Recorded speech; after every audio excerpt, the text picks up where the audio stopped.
And before we get started with our panelists, I'd like to introduce myself and Scrimmage. As a continuous learner, I feel engaged and empowered learning from the experience and wisdom of others, and created the journey of development as a way for me to continue my own personal development while also supporting others with their development and growth. As the Director of Business Development for Scrimmage, I work with organizations to support the employee journey from onboarding through their entire employee lifecycle. Scrimmage is not only an early innovator of learning technology, but we're also a leader in the field. The Scrimmage platform is a secure enterprise mobility ecosystem built to engage, motivate, and create connection across the organization for more meaningful interactions, greater proficiencies, and overall work performance. You can check us out at wescrimmage.com, or let me know if you're interested in learning the results you can achieve with Scrimmage after our program today. With that, we'll jump right into our program. We're going to start off with Theresa. She is the 20-year progressive HR professional with experience in Fortune 100 and startup organizations. She has worked in diverse group of companies and industries such as big box retail, construction, food manufacturing, and technology. A few of the companies you may recognize are Best Buy, ConAgra Foods, and Accenture. After helping sell a startup tech company, Theresa left the corporate world and founded Nordstrom Talent, an executive search firm. Her firm specializes in attracting the top 15% of accounting, finance, and human resource talent, using storytelling and innovative round-the-clock digital inbound marketing strategies to grab the attention of those who are about impossible to attract. Her clients and candidates would likely describe her as more of a marketer or career coach than as a recruiter. Her motto is, "Why fit in when you were born to stand out?" Even though I'm an executive recruiter, I always have had a passion, probably since I started at Target stores, actually right out of college.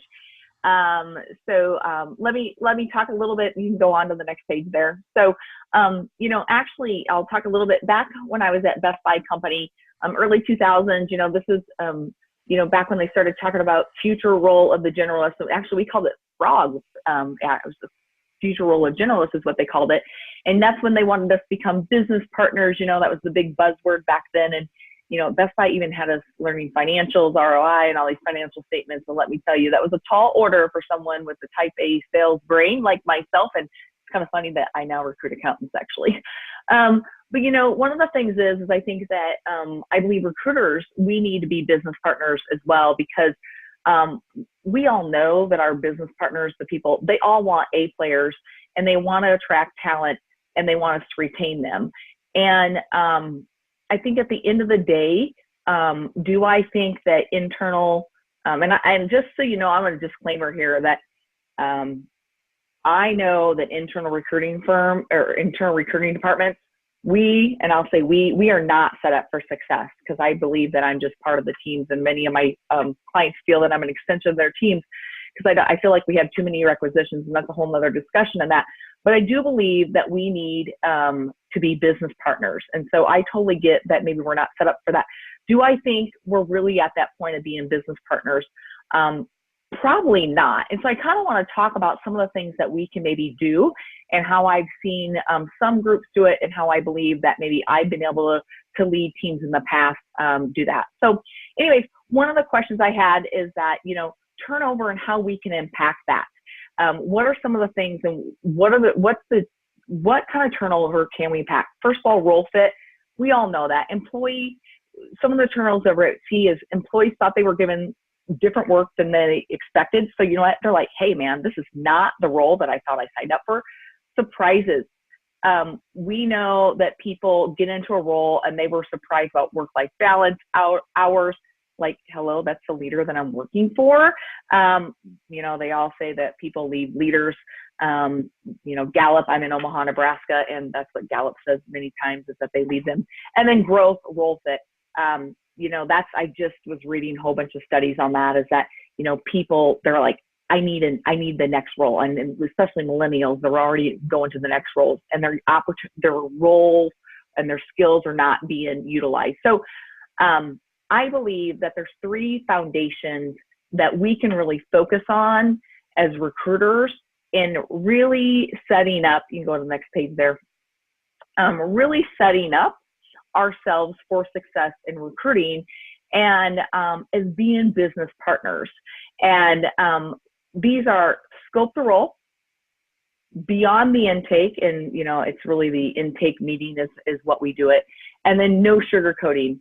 And I really don't think these are anything different than what we are doing now. And if anything, maybe it's like we need to cut out something we're doing now that's not value added, because maybe we're going through it as a checklist. And I will challenge you that I do see some checklist recruiting out there these days, and I will use that term sometimes. So, but yeah, let's kind of go to the next page there.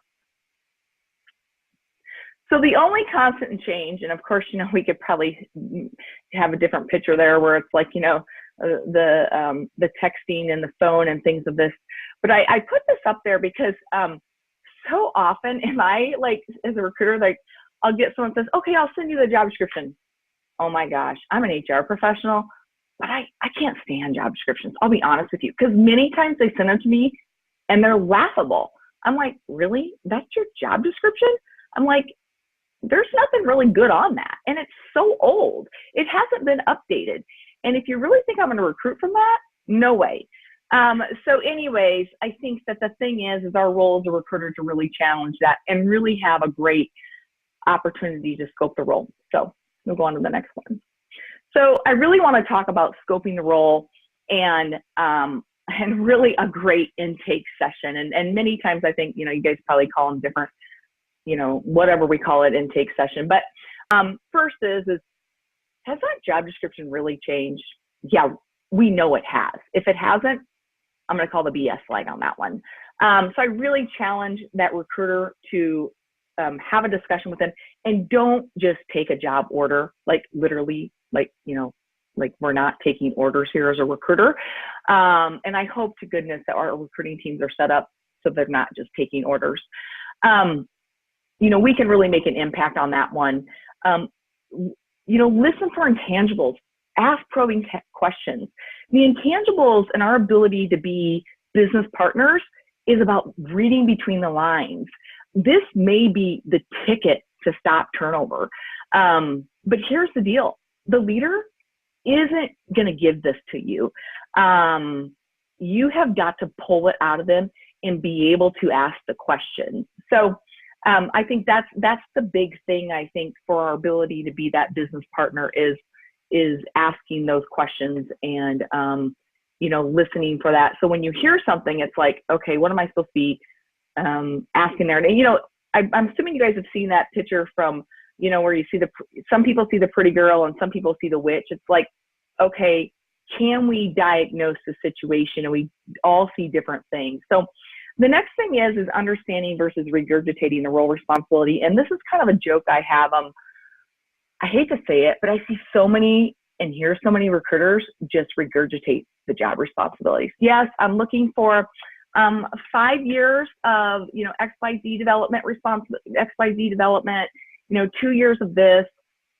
Do you really understand what they're doing? Have some fun and learn the role. I've actually had recruiters work for me that literally have programmed. They actually went out and learned. They have actually done some auditing. So have some fun, learn the role. You will be able to really assess talent so much better and do a better job of understanding it. So go ahead and go to the next page. So next one is beyond the intake. And I think that this one will really help you if you're able to minimize the surprises and really if you're able to get that relationship with the hiring manager where you really get the past stories, how many people were promoted, but actually be able to tell the stories and the situations and ask really great questions and actually be able to connect the dots from the last time you talked to that leader, then think about your conversation with the candidate where you are now able to really help that candidate put themselves in that situation. And there won't be any surprises when they're in that role. And I think there's in that coaching ability where you're able to then help that leader make sure that when they're recruiting, they're telling that story as well. We often assume that our managers know how to recruit and assess and tell the story as well. So just make sure that you're always being able to tell the story, because we all know that A players are not attracted by job descriptions. They're attracted by, I think, the story of the role and such. So, very good. And then the last page, I think it is. Last but not least, no sugarcoating or fluff. One thing that I do is if you go out and look at my job descriptions, they're not job descriptions. I truly believe A players and top talent are attracted by a more of a marketing approach. And I get that often. And even when I was head of, whether it be recruiting or head of HR, we told stories. And we took a marketing approach. And what that did for us is it allowed us to make sure they knew what they were getting into. And create a picture. People are okay with even challenging situations. I mean, I recruited for a company where honestly their stock was falling. It was a freaking horrible situation. Like, oh my gosh, it was not a good situation. But you know what? Some people love to put themselves in a turnaround situation. So don't catch people off guard. So those are a couple of the three big things. I think really painting the story. It used to be HR generalists or the business partners, but I think recruiters, we need to be the business partner as well. And then last but not least, the no sugarcoating. So, all right, thank you. Awesome. I can attest in the conversations I've had with Theresa, she definitely doesn't sugarcoat it, and I absolutely love it. Gets right to the point. Jo is a seasoned HR and talent acquisition professional who has a passion for her profession. Her expertise is valued by her peers at conferences aimed at helping HR personnel and recruiters hone their craft. Her company, Exemplary Consultants, is dedicated to helping companies disrupt HR and TA and is committed to helping to better work for everyone. Jo, are you ready to take it away? I am. Thank you so much for the introduction. Okay, well, how many people here know that when somebody ends up being a quote-unquote bad hire, the recruiter is called on the carpet and it seems to be the recruiter's problem? It's like you didn't recruit the right person. And isn't that always a fun position to be in? So I don't normally read off my slides, but I feel like this is worth just simply reading. You spoke at length with the hiring manager. You interviewed team members on the type of person who would be the best fit. You labored over the job description, and hopefully they're as good as the ones that Theresa does. You created a persona. You recruited using that persona. The ideal purple squirrel ninja rock star person is hired, but then why is it that they leave? We really have to balance that tightrope between quality of hire versus quantity of hire. And I think it kind of starts or originates with whoever's managing talent in terms of what their expectations are. So let's look at some of the things that can affect quality of hire. So first of all, what are things that are totally outside of your control? Some people are still to this day measured in time to hire. It really sometimes doesn't depend on the recruiter in terms of the time it takes, because it depends on how many recs they're managing at any given time. I hear people having to do 30, 40, 50 recs at one time. So time to hire is going to be different for them. Additionally, one can never know when the right candidates are vetted, whether or not the hiring manager loses them, or there are just a number of different measuring things that are going to affect you at the get-go. And then there are the people who just want to get butts in seats. So as long as they've got a pulse, we'll get them in. Or they just want to hire the cheapest person that you can find. But we all know that if you work that person 90 hours a week, they're going to be hating life. So then there is that elusive candidate for a hard to fill role. And that's where sometimes you are just really trying to create a person who has maybe 70% of the qualifications, and you're trying to make them into that 100% person. So how many people have had to recruit for companies where the benefits are horrible and the company doesn't want to spend money for equipment, tools, workplace essentials? So really you're being given like nothing to work with in terms of trying to attract talent. These are definitely things that are totally outside of your control. And then this is what happens when you do get that perfect hire. Not that anything is a perfect hire or anyone's a perfect hire, because we're all not perfect. But the toxic boss, hello, you know who that is because you've had to work with that hiring manager.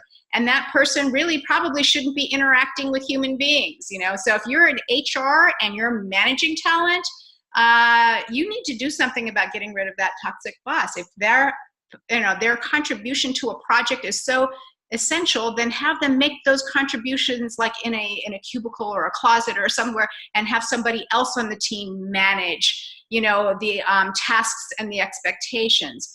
But it's your job, HR, to neutralize that toxic boss's ability to ward off, you know, people who, once they come in the door.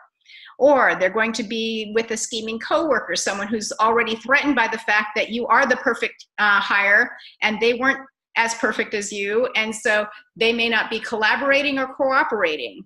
And then, of course, as Theresa mentioned, you know, you've got the positions where you've got unlimited leave, right? So you really sell people on that unlimited leave, but it's like a startup culture where from 10 years ago where people just expect that you're going to be doing Elon Musk's number of hours. And what ends up happening there is that people become disillusioned very, very quickly.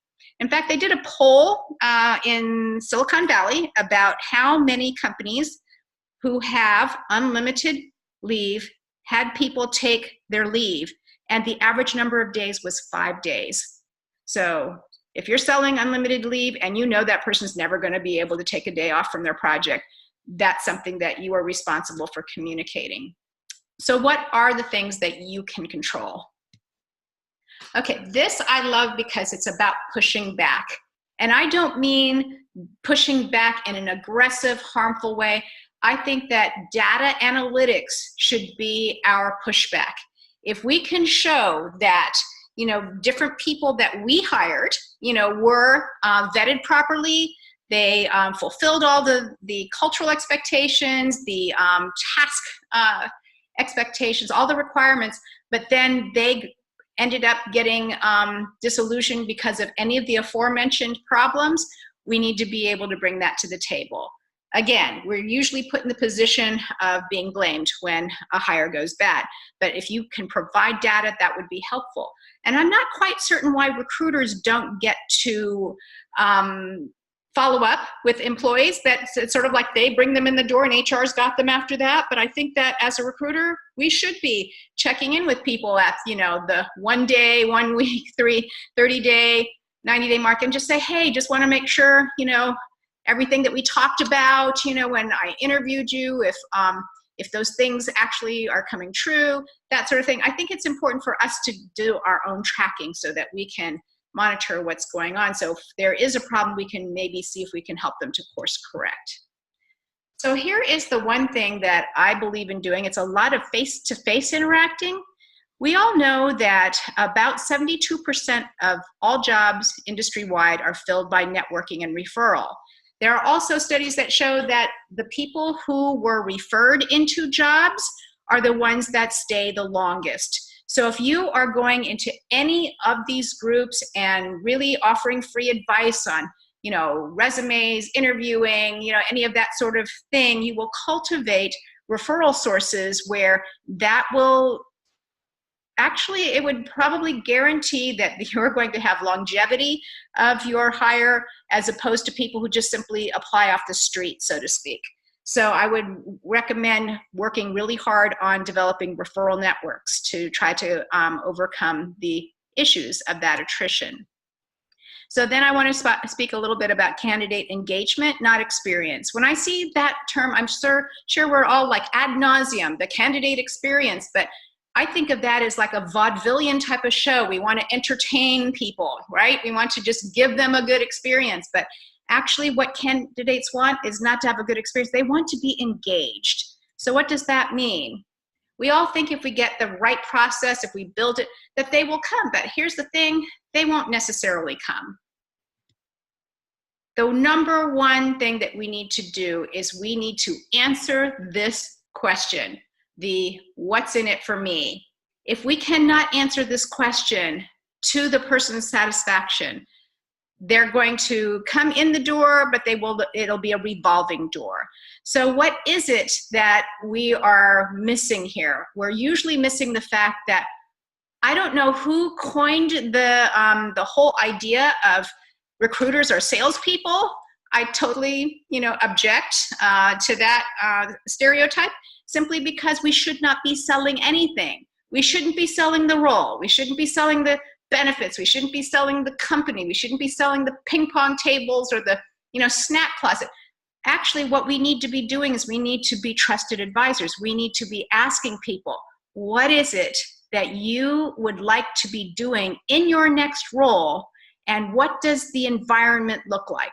If we don't ask questions to find out what they are looking for, what their pain points are, then there's going to be no reason to have a conversation with them. Because if we cannot partner with them to achieve their goals, we should not be bringing them in the door. And I know that sounds a little bit nutty, but I met with an employee referral, and I knew that we could not use that person on the contracts that we were on. But I met with him anyway. And by the time I asked him these questions and found out what he wanted to do, I let him know that we did not have any positions that were commensurate with what he was looking for, but I knew of 3 companies that did, and would he like a referral to those recruiters? He looked at me stunned, but he said, sure, submitted him to all 3 of them. This is just like a friend thing. It's like, hey guys, I got this guy, take a look at him. Here's his resume. They all 3 interviewed him. They all 3 made offers. He picked the one that worked best for his family, and he told all of his friends what I had done. Guess what happened after that? He was so thrilled with that, engagement that I did of trying to really get him to be involved and to care about our company, that he sent me 3 referrals of people who were absolutely qualified for the contracts that we're on. So what is our job? Our main job is to be honest. And if you are listening in and you are managing talent, do not tell people, you can't tell them this, you can't tell them that. You need to figure out how are you going to frame the good, the bad, and the ugly. Because when are they going to find out? Day one. Actually, some people are going to find out before day one. So I think that we need to be people of integrity and be honest with people. Be faithful to your candidate while being faithful to your company. It's sort of like a balancing act, but it can be done. If they have questions, you need to be reliable. You need to go and get the answers. And how many here, I'm sure it's probably everybody, if you could raise your hand, you would be doing it, have those hiring managers that never get back to you. You've got these questions that candidates want answered, and nada. Not by text, not by email, not by Slack, not by anywhere can you get them to respond. So I've actually gone to a hiring manager's car one time and just, waited outside till he came out so that I could just simply ask him the question as he was getting in his car. Because what's most important is really being able to stay in touch and to get people what they want. Be sincere. You have people raising their hand. I'm seeing it in the chat as like people are raising their hand here. Gotcha. So we need to be sincere. We really shouldn't be lying to people ever. If we don't believe what we're saying, we should not be saying it. And we need to be true to our personal brand. And our personal brand as recruiters should be that we are going to be the most honest, faithful, reliable, sincere people in the universe. So you can connect with me on LinkedIn. I'm out of 600 million profiles, probably 100 million of that are legit. I'm the only Joe Weech, and you can follow me on Twitter @Joe Weech. We have John. He's all settled in his levels. John is responsible for leading the talent acquisition recruiting strategies and initiatives enterprise-wide for DentalOne Partners as VP of Talent Acquisition. Over his 25-year career in human resources, John has worked throughout the spectrum of healthcare segment with companies seeking to develop a competitive advantage through strategic human capital positioning, planning, and practices. Public companies, privately owned, PE-backed, startup ventures, and merging entities. He has worked with all of them, including Elcon, CVS Caremark, Baylor Scott & White, Bayer, Bausch & Lomb, HMS, Avalanche Technologies, and Genentech. As an opinion leader in the talent acquisition community, his blog, HR Hardball, has become one of the most visible and popular sites for transparent discussion on the challenges facing HR professionals. He is also a featured contributor for Fistful of Talent, has recently been added to the HR Exchange Network as a featured columnist, and is a co-author of What's Next in Human Resources, part of the Great and Press Thought Leadership Series. John received his bachelor's degree from Texas A&M, received a professional certification from Wharton School of Business, and is working toward his master's at UT Dallas Jindal School of Management. John resides in South Lake, Texas with his wife, Karen, and their two sons, Jack and Cooper. He's been a board member with Dragon Youth Baseball since 2007 and serves as the PA announcer for the South Lake Dragons football team. Sounds like you have a very action-packed schedule, John. Thank you for that. It's so embarrassing to hear your bio read out loud to people. So I'm glad that part's over. But I didn't prepare slides today. It's been, I know all of us as recruiters have been in the weeds big time. I'm in the weeds 2 or 3 times over. So I can tell you, though, this topic is near and dear to me. I can't remember exactly how it came up, but when Nicole and I were discussing potential topics for this Journey of Development series, I think I might have mentioned that we were implementing some initiatives within my recruiting team to actually take responsibility for some turnover. And the reason being, we have certain positions. We recruit. We have 157 dental practices, which we own and operate, and we hire the people who staff these offices. So it can be anywhere from a small office of 5 to a major practice of 15 to 20 people, all different levels, all different competencies. And I've got a team of 10 really awesome recruiters, and we're looking at turnover though, that looks like 60% in some positions, 50% in some positions, and it's just unacceptable. And one of the early, I think one of the reactions that you might normally get, and I've heard this alluded to already by the previous speakers, is you have maybe an absolving of responsibility for turnover once we hire them. It's almost, we hire them, we don't manage them. If once we get them in here, if the managers aren't doing what they're supposed to do, we can't stop them from leaving. And there's a lot of truth to that. However, if we are clamoring as HR, and talent acquisition is certainly part of HR, if we're clamoring to be a strategic part of the business and the growth of the business, there's no more important lever we can pull than getting talent and having that talent stay. So if we are part of the strategic direction of the company, then we have to take part of the responsibility for turnover as well. And you can see the impact. I'm not talking about eliminating turnover. We all know there's such thing as good turnover. But when you're looking at 40 and 50% of turnover, and maybe I think half of that in the first 90 days, and I think, Nicole, you shared a blurb when you sent this invite out on LinkedIn, another one similar to that, about how many people are leaving within the first 6 months.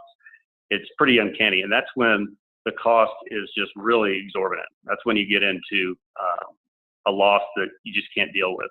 My team is filling positions and then refilling the same position 2 months later. We have an analogy we like to use. It's, you can't cool the room down if the windows are still open. And so we have to find out ways to keep the people there once we hire them. And I think there's a few things that we need to do up front that we can do immediately. And one of them is just have that mindset. We are now responsible for part of turnover. How much? I don't know. I can tell you that I have a turnover calculator that we use, and I'm happy to share that with anybody. But you can put the number of employees you have, the number of employees in a certain position you lose. It's a percentage, even if it's even conservative percentage, and it just basically keeps track of your turnover costs for the year, maybe year over year, and how much money is just going down the drain. Let's say you move that needle 10% and say, okay, our goal is to move from 55% turnover in our dental assistants to 45% turnover. That still doesn't sound like a great goal, but the cost that you save is tremendous. And that's a stat that you can use when you talk to your business leaders. That's something you can use when you talk to your teams too. If you're managing a team of recruiters, you don't have to, when you eat an elephant, it's one bite at a time. So if you think 10% is what you can do and what you can all rally around, that's fantastic. I think another thing you can do also for your recruiting team, and this was a pain point for my team because we do have quarterly incentives, quarterly bonuses, and they get paid per rec, per hire. Now, we added a caveat to that now that the hires must stay at least 90 days for you to be eligible to be paid for that hire. And so that's a different ballgame because now you really have a vested interest as well financially in that employee sticking around at least 3 months. It doesn't sound like too much to ask for an employee to stick around 3 months. So there are things that we can do. If I'm getting paid on retention of 90 days for an employee, I might, as a recruiter, check in with them at 30 days, check in with them at 60 days, even if it's not part of my formal job description or my formal responsibilities, because we know those first 30 to 60 days are when people are adjusting. They're going to have buyer's remorse. They're going to, I'm not sure, it might have been Joe that mentioned people are hired to say, hey, this is not what I signed up for. I'm sorry, it might have been Nicole, but I don't think he's brought it up. But that's when the people are going to be disengaged early. And I think we go a long way towards alleviating some of those concerns just by checking in. If you remember when you joined a company and the recruiter that brought you in, that person probably held a special place in your heart up front because they were the one that was your contact. They were the one helping you out, possibly helping you, maybe coaching you up a little bit, selling you and your skill set to the manager if they really believed in you. And then once you get hired, they're gone. And I think that's the reality in a lot of companies is once you're hired, talent acquisition just, wipes their hands and on to the next. And I don't think that we're doing ourselves a justice because we really, I see the vision that's painted by the recruiters when they're talking to people about what exactly they can expect if they join our company. And if you don't believe it yourself, you're not going to be able to make a candidate believe it. So I see that they care about our company. And I see they can communicate that to an outside candidate. And Joe used the term candidate engagement now that I'm stealing because that's really good. Because we beat to death the candidate experience. It should be candidate engagement. They're going to look at what the overall vision is going to be for them if they join the company. If they're not seeing a vision that includes them, then they really are a transactional employee. 3 months, 6 months, you can almost count on it. So those are a few things we can do. And we have to talk in business language. I know that's been brought up already. We also have to get our own house in order. Excuse me. I know that our HR business partners are close to the client. A lot of times, even in my own experience, we've had a separation between the HR business partners, the HR generalists, and talent acquisition. And that's just a huge missed opportunity. If HR, your true HR generalist, if they're conducting exit interviews or if they're tracking turnover, if they're looking at headcount, if they're getting calls and complaints from employees about certain things that are recurring themes, and they're not looping that back in with their talent acquisition partners, you're not doing each other on either end of that equation. You're not doing yourself any favor.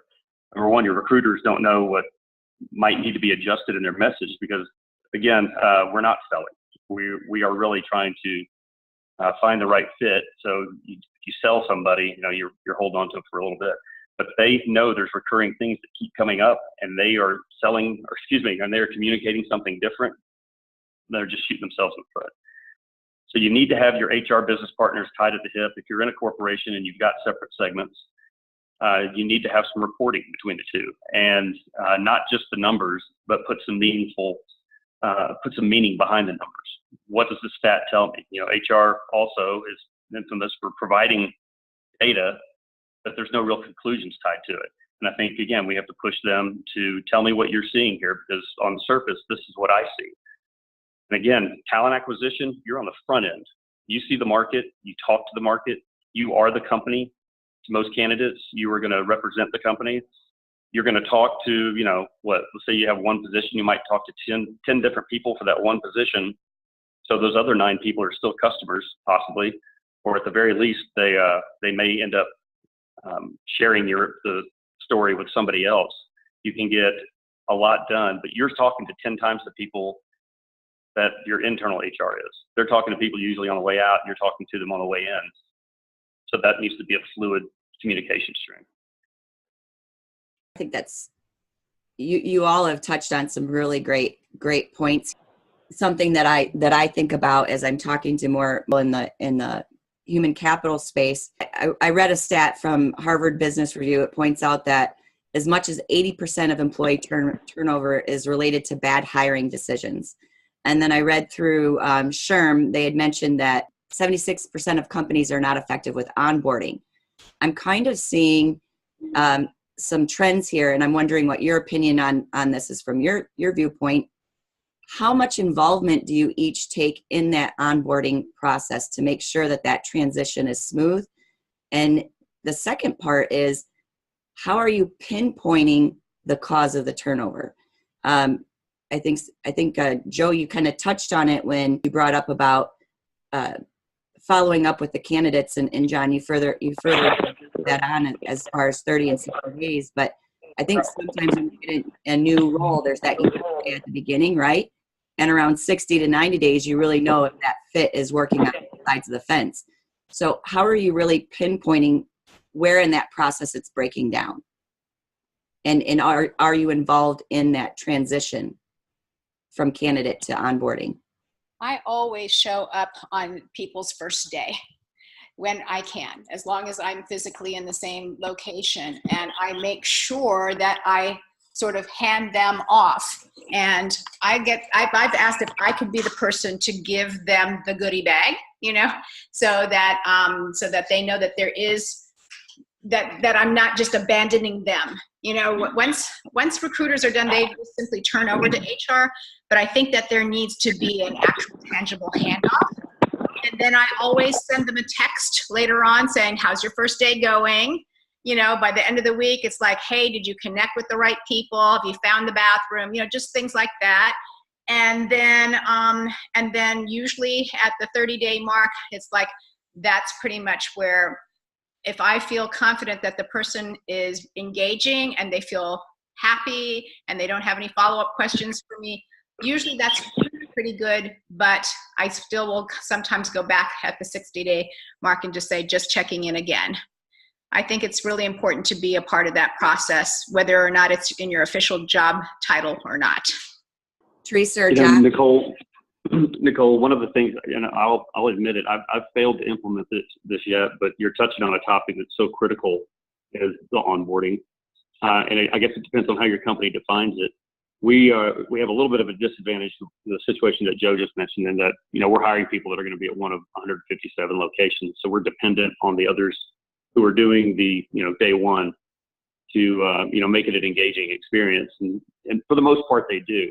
But my thought of onboarding, and specifically, we have a group of employees that might be 90 days before they even join us with dentists, because of a lot of different reporting that needs to be done prior to that. We don't do enough, and I call it pre-boarding, but we are not talking to them, sending them. We don't have a cadence for engaging with them in that 3 months before they even start. And I just think there's so much to that to get the excitement, so that when they come day one, it's less of a shock, and it's more of, you know, I'm just been so ready to get started. This sounds like such a great place to work. That pre-boarding, I think when you build up, and again, that's dependent on the position. That might take a while before you have somebody join. Because otherwise, onboarding, I can tell you that we have a system, and I won't mention it because I don't want to ever give anybody bad press, but it's mainly tactical. It has people doing 24 different tasks. It emails them constantly to let them know they're late on a task. and their hiring manager. So it bugs their manager, it bugs them, it bugs everybody. And that's really not the kind of onboarding you want. So that's something that I don't own, but it's very high on my list to try to somehow, angle my way in there and redo it. Nicole, I think we need to be realistic here. We can't be, so from an HR view, as an HR leader, we can't be everything. I think realistically, our role is going to be making sure that there's a handoff and that we're connected with the HR generalist, and that the HR generalist role and the HR business partner, whatever it may be, is really partnered with the team to make sure there's not a tactical onboarding plan, and that there's really, as in my past, I've had a 100-day onboarding plan, and then it isn't a tactical plan, and that there's actually an engaged 100-day onboarding plan, and then it's not a checklist, and that checklist actually goes beyond a freaking 10-day onboarding plan, and that it goes beyond that, and that's the key. I think if we tell ourselves, okay, recruiters, you're going to really try and make sure that you're going to be involved in the recruiting, in the onboarding, not going to happen. And I'm really a realist there. I think what we can do is that we can really be partnered and understand from our generalist HR. So as a former HR leader, where I've been on both sides, I'd be like, we'd be meeting and understand what our metrics look like. Okay, so, who left? Why do we think they left? What's our turnover look like? And what could we change, and really reflect on that and be honest with ourselves?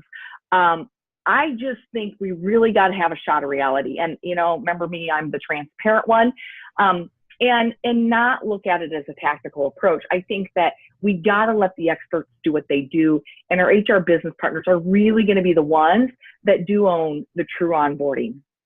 So I can talk all day about that, but that's my real opinion. So how are you pinpointing the turnover, like exactly what the cause is? John, you mentioned a calculator, and Joe, you've talked about data, but I think in some organizations, they're still struggling to pinpoint where that's happening. So they're pointing fingers and not really sure where that breakdown in the process is. So how do you get to that nitty gritty part of it? I'll give you one example of something I'm using now, and I would recommend to anybody. So I guess I am giving a plug to somebody, but there's some information provided by EMSI, EMSI, Career Builder bought it. And it's basically, you remember, some people might be familiar with supply and demand. It was Career Builder tool. This is sort of that on steroids, because it has 90 different sources for employment data, any kind of demographics that you want. And I've used that a lot because we have a couple markets. Right now I'm calling you from Denver. I'm here today because Denver is one of the squirreliest markets there is. And we would not know enough about it if we didn't have this kind of data to show us that, the average wage here is about 15% higher than anywhere else. The supply and demand is on its head because there's an incredible demand with few supply. So you have a candidate-driven market. And if we are not off, you might get somebody, if you're not paying them what the market is paying, then you're renting them. So we have to adjust our offering.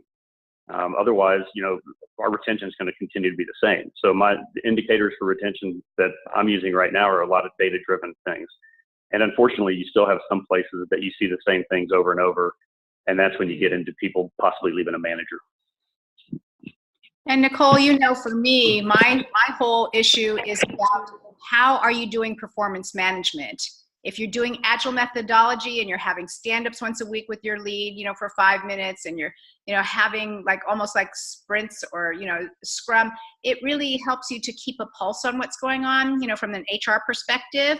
If you are only doing annual performance reviews and nobody is actually measuring, what's going on in the meanwhile, that's where I think there is a breakdown in terms of being able to get meaningful data to be able to inform at which point people are starting to fall off. I mean, there's so many different ways. I think it's having great relationships with people and really getting them to be honest with you, because usually honest conversations are the best way to really get to the core of what the heck happened. I agree. I like that you guys all touched on that business partner and open communication point. We do have a question that came in is, what is the best predictor of candidate retention? And I'm going to add something else to that. You talked about internal referrals, and we had some chat on that in the chat box. But can you share, so what's the best predictor of candidate retention? And then talk about those internal referrals. Do those typically turn out to be a better fit than when you go for outside?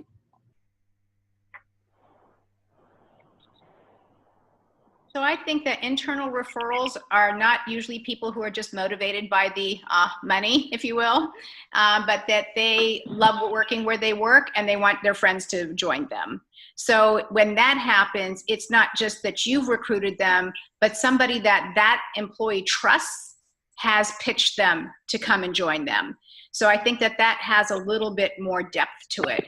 And as far as external referrals, one thing I have found there as well is that, you know, that if you are, again, become a trusted advisor to your community groups, then I think that people are not going to just, you know, I get a lot of referrals of people I cannot do anything with, you know, and there are some people that get referred to me that are unemployed, and they're unemployed for a reason.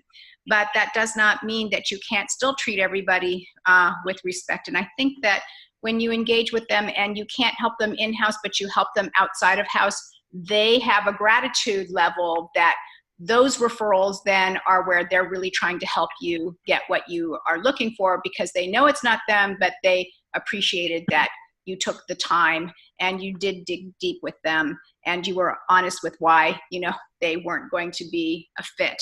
So I think that I think it comes down to a trust issue. Trust, Gallup's number. I mean, if you think about trust, I mean, there's so many books on that, but I mean, you know, gosh, all of a sudden I'm thinking the trust book. I mean, you know, trust is usually the foundation of everything, right? I mean, all these books, whether it's Gallup studies, you know, trust is the foundation of many things. So someone had asked about the best prediction of retention.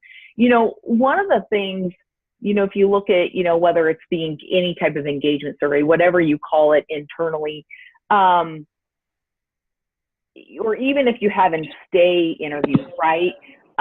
We're all motivated by different things. So, and if you look at some of the studies recently, you know, it's like, well, this person's motivated by X, Y, Z, you know, whether it's growth in their career, whether I have flexibility. So again, unfortunately, it's like, well, what's important to that person, right? You know, type thing. So it's like, you know, maybe what, if you would look at some of the studies recently, you know,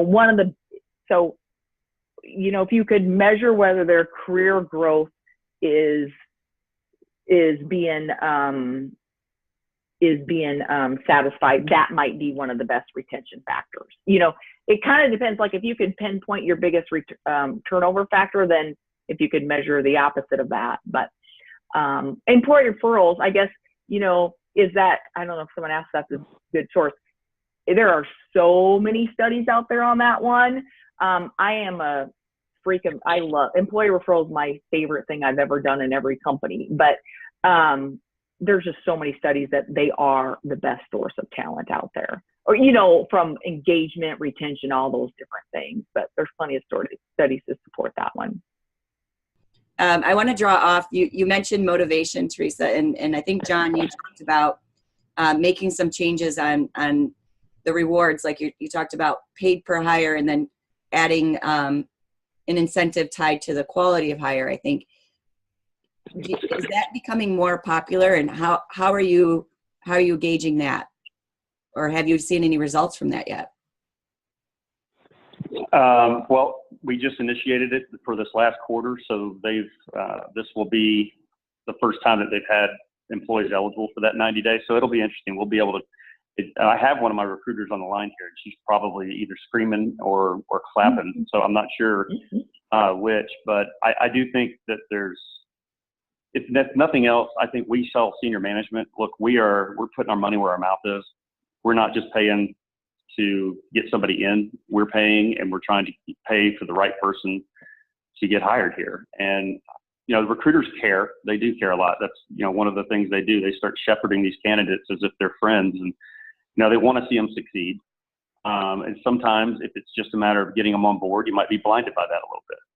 So now it's, you know, you really do have a financial vested interest in making sure not only is this person nice or friendly, but you know what, this person's going to stick around because they've got it.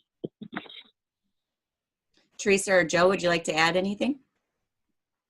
I have a question for you. What you did the 90-day thing. I was a little bit surprised at 90 days versus, like, you know, maybe you pay out at 50% 90 days and then, you know, maybe do a little bit longer to kind of, like, you know, what prompted you guys 90 days? Just out of curiosity. Well, honestly, 90 days seem to be a fair barometer. I mean, we're really, like I was, you know, made the allusion earlier to eating an elephant. I mean, we're trying to take one bite at a time. We have some turnover rates, Theresa, that are silly. And if we, and part of it too, selfishly, the administration of a 50-50 after half and half. Yeah, right. You're like, oh my God. Yeah. We're like, we don't want to make this harder than it is. Yeah. Right. Right. Sure. No, that's, you know, when I heard that, honestly, you know, I talk about, you know, so many recruiting companies or recruiting departments are just not rewarded. I see that all the time. And I'm like, gosh, if they'd actually pay them like external recruiting firms, they'd have, you know, people would actually not want to go out and be HR generalist, you know, type thing. I'm just disappointed. So I think it's awesome that you are paying bonuses. I think good for you. So awesome. Well, it makes a difference too, because I can tell you, I've got a team of all-stars, and they earn it. So, but it helps when you know you're reporting them, right? Oh yeah, recruiter. No, that's great. I haven't, honestly, it just isn't happening enough. So good for you. Thank you. We're approaching the 1 o'clock time frame, and I want to kind of do a quick wrap up. We had a question about what best practices do you use to assess for fit, and I'm wondering if you can include any last minute advice there as you do a final share before we depart for the day. And we'll start with Joe on this one. Yeah, I think that persona recruiting is important because you have really spent the time, not just with the hiring manager, you know, engaging what he is looking for or she is looking for, but also with the team members to find out, you know, what type of person really does well there, what type of person, you know, isn't as successful there. And so once you get an idea for all of the different nuances, that will really just help you to hone your vetting in a way that will serve that team the best. Theresa? I don't know if you're looking for specific assessments. I have used, so I'll just tell you that. I have used the DISC and I've used the predictive index in the past. Those just happen to be mine. And I at one point in my life, I was, when I was with Best Buy, they were lockstep with the Gallup organization. And we were creating an assessment specifically with them, though I can't say I recommend that one for that particular. But the DISC and PI is something that we use just as a tool, not as a, you know, a foolproof assessment. So I don't know if that's what you were looking for, but. John?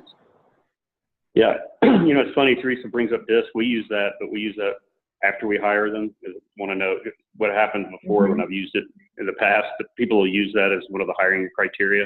You know, they're like, well, we got to have a D. And you just shake your head and go, no, that's not, you don't get it. But as far as best practices for us, you're right. It is a tool. It's not an output. It's a person in a quadrant. But I think we do a pretty good job of keeping the job description fluid, because we need to, who was it? Theresa was talking about how terrible job descriptions are. I mean, preach, man, they are so bad. And we went back to a style. We used a software called, I think it's Textio. You guys heard of that one? And so it'll help you write a job description that is more conversational and more real than, you know, than this real gobbledygook that is 2 pages long and nobody wants to read. So we thought of different ways to actually describe the job to, you know, that's going to drive certain behaviors or attract certain behaviors. from the people that are looking. And then I think we do a good job calibrating. You have to, because if if we keep doing the same thing and we're saying we have 50% turnover in one area, there's something that's not clicking. And, it's not always pay either. That's usually the first default, but that's what we do. Well, I appreciate each of our panelists for joining us and sharing your perspectives today, and for all of our attendees and for the conversation in our chat. I want to invite everyone to join in on our October 3rd Emerging Technologies discussion, where we'll talk about new technologies the panelists are implementing to enhance learning, communication, and/or collaboration in the workplace. And for those that have interest, or you may want to share this with others on your team, I'll include a link to our onboarding playbook to all of our attendees. And again, thank you so much, everyone, for joining us. If you have any questions, you can reach out to me or direct to the panelists as they've shared. Have an awesome day.